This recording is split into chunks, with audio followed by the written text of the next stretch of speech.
Good morning. You ready to ramble? Are you ready to ramble about some podcasts? Because I'm going to be long-winded. I'm going to try, okay? I wish I had a timer I could look at. Not that it would stop me, but at least then I would know how bad a job I was doing of being quick. First things first. May I show you my mug?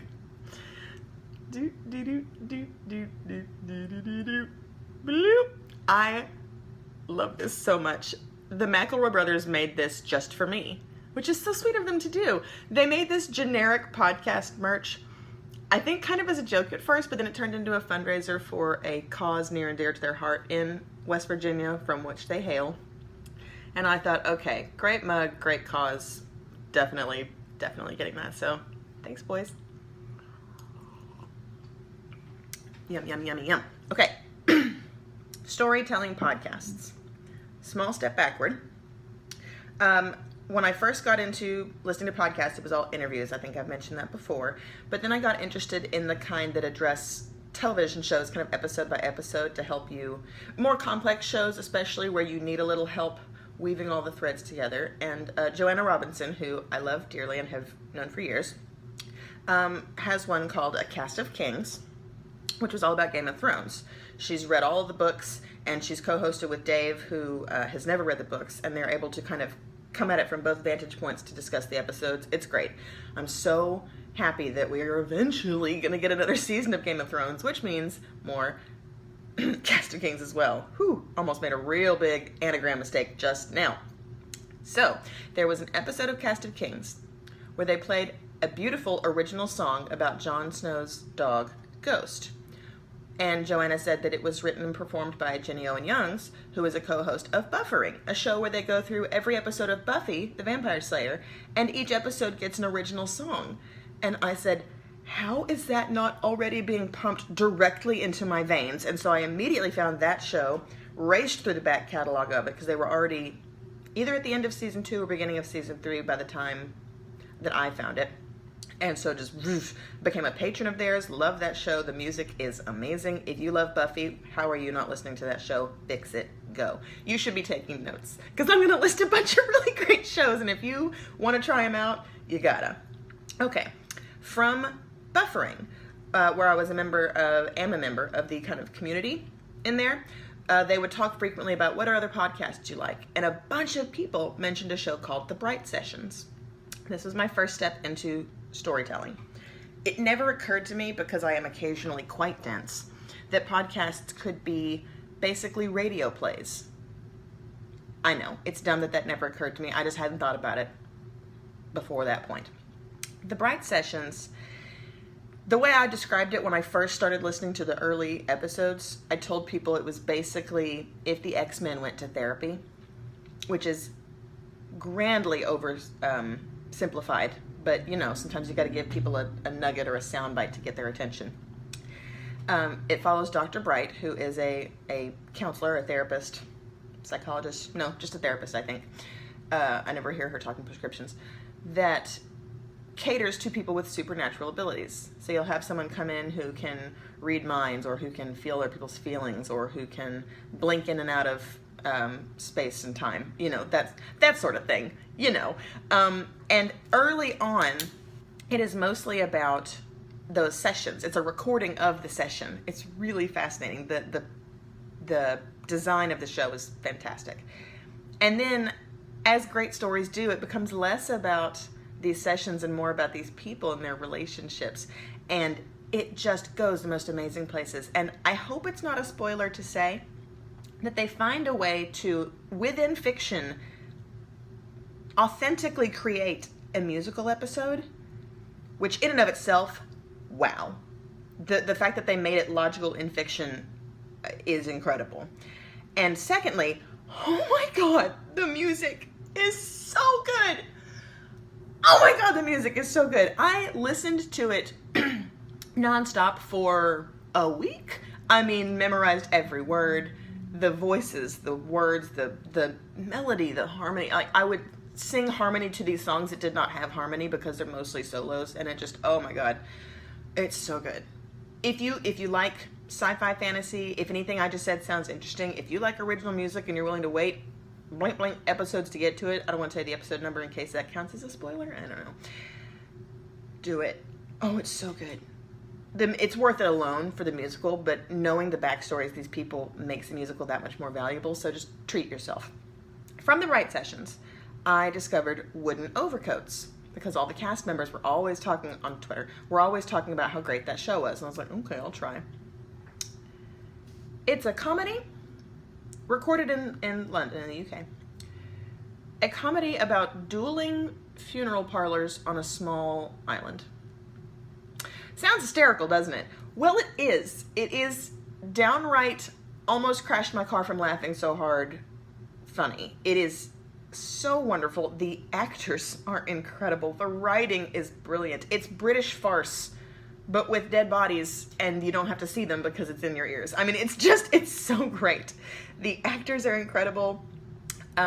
You've really got to, I don't want to say much about it. It is about 97% hysterical and about 3%, oh my God, you made me have feelings. Like there's just enough moments of depth and like meat that are like, oh right. I mean, it's a comedy, but you are people with feelings, right? And they all do such an amazing job of that balance. It's probably more than 3%, but it's like front loaded with all funny. And then as you get further into the seasons and into the characters, it's a little bit more like, oh, you're people. That sounds so stupid when I say it out loud, but it's whatever. Welcome to me. From there, I discovered a show called The Amelia Project. I'm not going to show off all of my podcast merch for a number of reasons, but this notebook is so important to me. There's always time for a story. That's from the Amelia Project merch store. Go buy merch of the things you love, guys. Support artists. Just sidebar. Which, long story short, that show, also a comedy. I explained the plot before telling someone it was a comedy once, and they had a totally different picture of what was happening. People who want to fake their own death go to the Amelia Project, and the Amelia Project fakes their death for them and sets them up a next life elsewhere. Might not sound funny, but trust me, it's real funny. There's a very small cast of consistent actors, the interviewer mainly, who is interviewing the people who want their death faked. But then the people coming in to do that, that's obviously a rotating cast. You're not going to get repeats generally of those people. Excuse me. And so it's really fun and fascinating. You get to hear kind of a rotation of sometimes actors you recognize from other things, which is fun. Really great stories, very interesting. And it's very funny, but it's also just, it's a little bit like listening to someone solve a puzzle because they have to figure out how to make this happen within the fiction. Anyway, it's great. I recommend that. Now, from there, I don't know exactly how the connection happened, but I suddenly fell into several that are about space. So if you especially like storytelling, kind of sci-fi stories in space, buckle up. Wolf 359. When I found this one, I did not realize that it had already concluded. I didn't know the whole story was out there. So I thought I was binging and was going to reach a point where I had to wait weekly, like I had with several of these others. No, about halfway through I realized, I was like, oh, this show's over? Okay. So at least I got to hear the entire thing in one go through, and you can too, and you should. And then you should listen to it about 3 more times, like I have done, because it's just so dang good. I will be honest, it took me a couple of episodes to really get invested. It was very well written, it's very funny, but the first, I'm going to say maybe 8 episodes are just kind of goofball. Like, they're just goofy. They're fun, but I was like, I'm not sure what I'm looking at long term here. And then somewhere around episode 8, maybe it's 12, somewhere around there, you get an inkling of long-term story, and it's like, huh, what was that about? So you listen to the next one, and by, I don't know, somewhere slightly after those numbers, I was like, wait, what now? And then I was absolutely hooked and had to, like, thank God it was all available to binge, because I was just running through that story. So don't let the first several that are all just kind of lighthearted and silly fool you. Wait for it. It's going to grab you. It's not going to let you go. In a good way. It sounded creepy when I said it, but it's in a good way. So if you like slightly intense, very funny stories in space, then that and all the next ones. So Wolf 359. Then it's Girl in Space. Y'all. I love this woman. I discovered this podcast.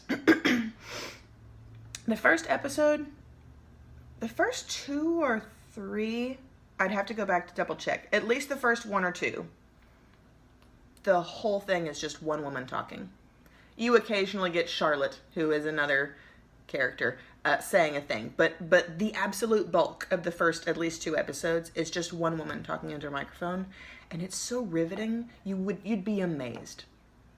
I remember that being the first time I thought, maybe I could do this.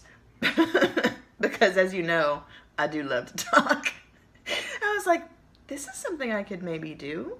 I don't know the first thing about editing. I'd have to start with a crew. But anyway, I digress, as is my way. Girl in Space is so engaging and so interesting. The story that she weaves. And after those first couple of episodes, several other characters come into play, which in and of itself is almost a spoiler. Sorry. But it's, oh man, it's just so great. If you like space stories. I mean, honestly, I've seen several threads going around of like, if you like stories in space, then here's 12. And I literally have at least 2 others on my list that are in space. Anyway, Girl in Space. It's fantastic. The episodes don't come out on a strict schedule. They take a lot of time in between because she's juggling several other jobs, artists. And it's just so very worth the wait. And what's nice, for me at least, about how long it takes in between is that you can kind of always go back to the beginning because as of now, there's only 11 episodes. And they're all great. And so if you ever think, it's been a while, maybe the next one's coming out soon, then you can just go re-binge the whole thing and be ready for it when it happens.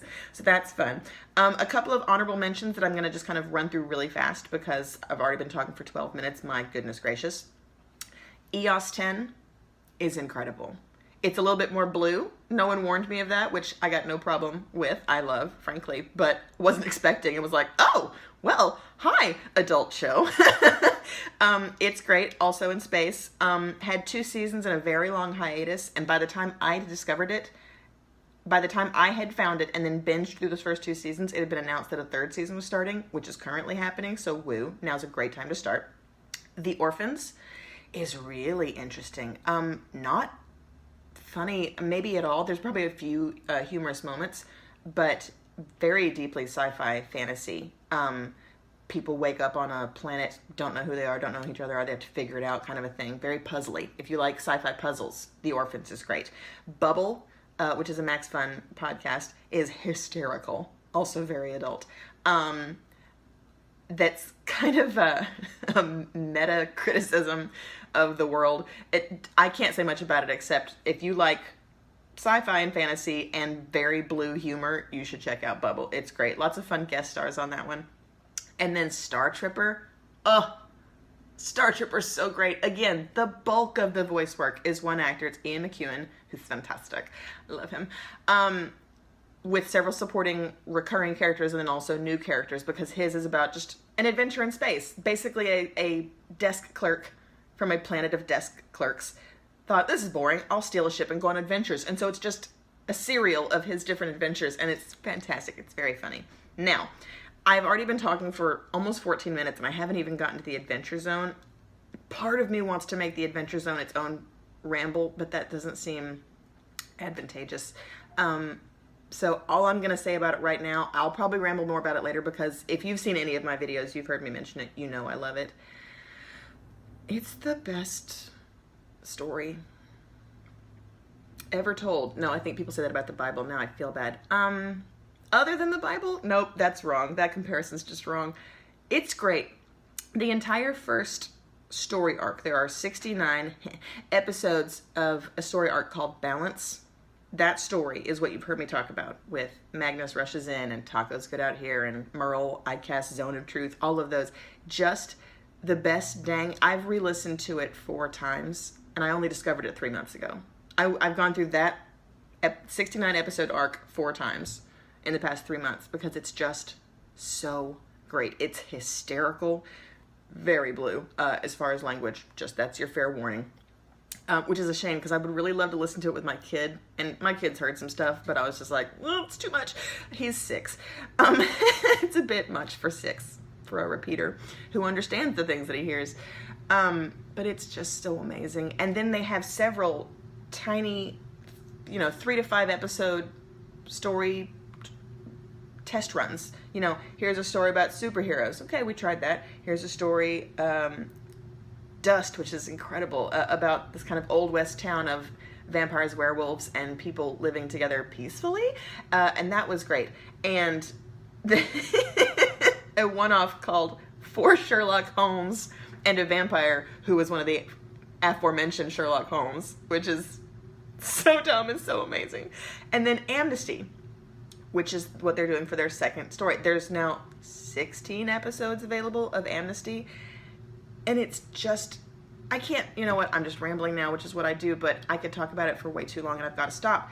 It's so dang good. If you like good stories told episodically, serially, as they go, this one's all improvised. Everything else I said is a scripted show. I should make that key difference. All the things I said before are very scripted. The Adventure Zone is improvised.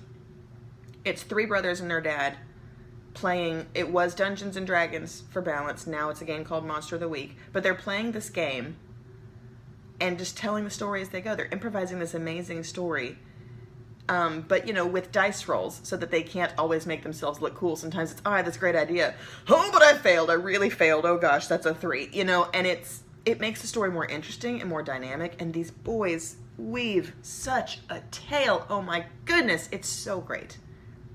If you like stories and you're not listening to this yet, I almost don't know what to say to you. But you know what? In June of this year, that was me. Because I didn't know about it. I'd heard people talk about it, and I was like, what is it, Dungeons and Dragons? I'm good. And now I love it and would like to play Dungeons and Dragons. It might convert you. That's my warning, I guess. So that's my long ramble. Oh my gosh, 17 minutes about storytelling podcasts. So do that. If any of those caught your fancy, I've got the little, I had my little pop-ups. I'll also put a list in the description. But go to your favorite podcatcher and find what you can find. There's a whole bunch of others that I almost mentioned, but I was trying to keep it under, gosh, I'm barely going to be under 20 minutes at this point.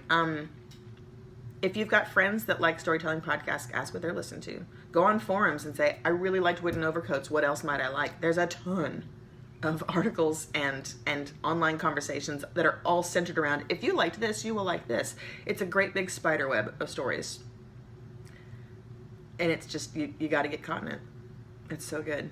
Oh, I've talked for too long. I've got to go. But you know what? I had fun and I hope you did too. Go put something good in your ears. Wow, that was awful. Ugh. But you knew what I meant. Whatever. Do it anyway.